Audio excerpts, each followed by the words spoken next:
अस्सलाम वालेकुम व्यूअर्स, आप देख रहे हैं इमरान न्यूज़ और मैं हूं तैयबा भट्ट। और बात कर लेते हैं 1965 में चुविंडा के मुकाम पर होने वाली पाक भारत जंग के हवाले से, कि जिसमें भारतीय फ़ौज ने ताकत के नशे में चूर होकर पाकिस्तान पर हमला तो कर दिया, मगर शायद वो ये भूल गए कि इस अर्ज़ पाक में मेजर जनरल शफीक अवान जैसे बहादुर नौजवान भी मौजूद हैं, जो अपनी धरती माँ की हिफाजत के लिए मौजूद हैं।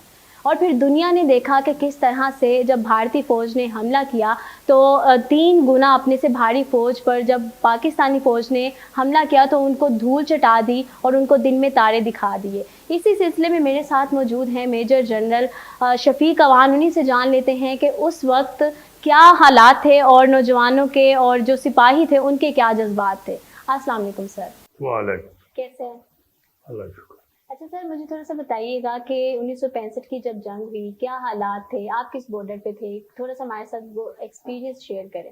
सबसे पहला हमला उन्होंने आर्मड वीएन के साथ किया था चविंडा के ऊपर। टैंकों की सबसे बड़ी जंग हुई थी सियालकोट महाज के ऊपर वर्ल्ड वार टू के बाद। तो चविंडा एक मरकज था, एक जगह थी जहाँ पे सब सड़कें वहाँ पे आके मिलती थी। एक मरकज ऐसा था जिसको छोड़ के आगे हिंदुस्तान में नहीं जा सकता था। और हमारा ये किला नुमा चीज थी जिसमें हमारे एक ब्रिगेड ने हिस्सा लिया था। दुश्मन ने हमारे ऊपर एक डिवीजन यानी कि 15,000 आदमियों ने हमारे ऊपर रात को 18-19 की रात को 18 सितंबर और 19 सितंबर की रात को हमारे ऊपर उन्होंने भरपूर हमला किया। 2 उनके ब्रिगेड थे, एक 35 ब्रिगेड था और एक उनका 28 नंबर ब्रिगेड था। एक कंपनी उसके कमांडर थे कैप्टन रहीम शाह मरहूम और क्वार्ट के रहने वाले थे और उन्होंने दिफा किया। एक कंपनी का मैं कमांडर था और मेरे पास कोई तकरीबन 70 आदमी थे, तो हमने भरपूर दिफा किया।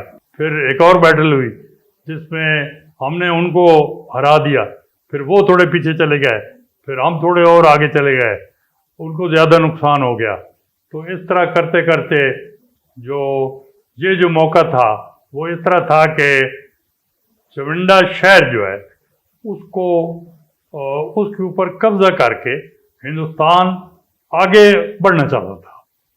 और आगे हमारे पीछे पसरूर था, पीछे गुजरांवाला था, ऐसे इलाके थे जहाँ पे वो जाना चाहते थे। एक कंपनी उसके कमांडर थे कैप्टन रहीम शाह मरहूम और क्वार्ट के रहने वाले थे और उन्होंने दिफा किया। एक कंपनी का मैं कमांडर था और मेरे पास कोई तकरीबन 70 आदमी थे, तो हमने भरपूर दिफा किया। कप्तान थे और या मेजर थे तो उनको कह देते कि वो इंडियन आर्मी का सबसे अच्छा मेजर था, उनका नाम ये था कोरला का। अभी वो जनरल बन गए थे क्योंकि बहुत से साल गुजर चुके थे, तो वो उनके कमांडर थे। और उन्होंने जब हमला किया तो ये पहला हमारे ऊपर हमला आया 14 राजपूत का, वो पसपा हो गए, उनका हमला फेल हो गया। फिर उन्होंने 3 पलटनों से हमला किया। फिर उन्होंने एक थी 5 जम्मू कश्मीर बटालियन, एक थी 6 मराठा बटालियन और तीसरी वही 14 राजपूत को दोबारा इकट्ठा करके और तीसरा उन्होंने हमला करना था। ये हमला उनका रात को 1 बजे होना था। हमें तो नहीं पता कि किस वक्त करेंगे या करेंगे भी जी कि नहीं करेंगे, तो ये लेकिन उनकी प्लान थी और हमारा काम था दिफा करना। हम दिफा पोजीशन में हम अपना दिफा हमने कायम किया हुआ था। और दिफा जब करते हैं तो रात हो जाती है, तो रात में कुछ लोग रेस्ट करते हैं, कुछ लोग चौकन्ने होते हैं। और जब ऐसा ख़तरा हो कि अभी हमला होने वाला है या कोई हमें इतला मिले तो हम सबको जगा देते हैं और सबको फिर तैयारी कर देते हैं। तो दूसरा उनका हमला मेरी कंपनी के ऊपर हुआ दोबारा। पहला हमला 14 राजपूत का था, तो मेरी कंपनी ने और रहीम शाह की कंपनी ने उसको पसपा किया। दूसरा हमला फिर मेरी कंपनी के ऊपर हुआ, मेरी कंपनी थी D company 3 frontier force regiment. तो मेरे ऊपर 5 राजपूत, 5 जम्मू कश्मीर बटालियन, उन्होंने हमला किया। 1 बजे उन्होंने इधर हमला किया, फिर 1 बजे उनकी 6 मराठा बटालियन ने मेरे साथ जो दूसरे लगे हुए थे, जो हमारे बटालियन हेडक्वार्टर है, उनके ऊपर हमला किया। इधर दूसरी जगह उनका दूसरा ब्रिगेड था, उन्होंने 14 बलोच के ऊपर 1 बजे हमला किया। उनकी एक पलटन ने 14 बलोच के ऊपर हमला किया, दूसरी पलटन ने भी 14 बलोच के ऊपर हमला किया।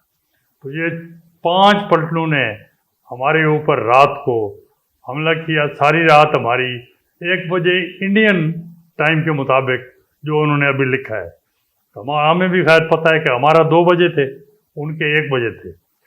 तो उन्होंने हमारे ऊपर हमला किया। अल्लाह के फजल से उनके ये चारों के चारों हमले ये पसपा हो गए। उनके बहुत लोग मारे गए, उनके सीनियर अफसर भी वहाँ से आए तो भाग गए। उनकी एक सीनियर अफसर की जीप जो है, जिसके ऊपर स्टार लगा हुआ था, वो भी हमने पकड़ ली। और हमने जब मेरी कंपनी के ऊपर हमला हुआ था, तो मैंने उनका जो कमांडर था, वो एक चौहान उसका नाम था, चौहान, तो उसको मैंने पकड़ लिया। जी, तो ये मेरे साथ मौजूद थे मेजर जनरल शफीक अवान साहब। इनसे बहुत सारी मेमोरीज इन्होंने हमारे साथ शेयर की हैं, और जिस तरह से इन्होंने कहा कि दुश्मन चाहे जितनी मर्जी कोशिश कर ले मैली आंख से हमारे इस मुल्क को देखने की, और इसके अलावा जितनी मर्जी साजिशें कर ले, चाहे कुछ भी कर ले, हर हरबा इस्तेमाल कर ले, लेकिन हमारी फौज में इतनी कुव्वत, इतनी ताकत, और हमारे पास ऐसे बहादुर जवान मौजूद हैं कि तादाद में चाहे वो कम हो, लेकिन ताकत में भारतीय फौज और दुश्मन मुल्क से जो है वो हमेशा इसी तरह से जो है वो ज्यादा ही रहेंगे। और उनका जो जज्बा है, जज्बा ईमानी जो है, वो इसी तरह से अपने जज्बे की तरह, अपने जज्बे की खातिर जो है इस तरह से लड़ते रहेंगे। और जो भारत है उसको हमेशा जो है वो इसी तरह से मुंह की खानी पड़ेगी। इसी के साथ मुझे दे इजाजत, मिलेंगे आपसे एक नए वीडियो के साथ। अपना बहुत सारा ख्याल रखें। अल्लाह हाफिज।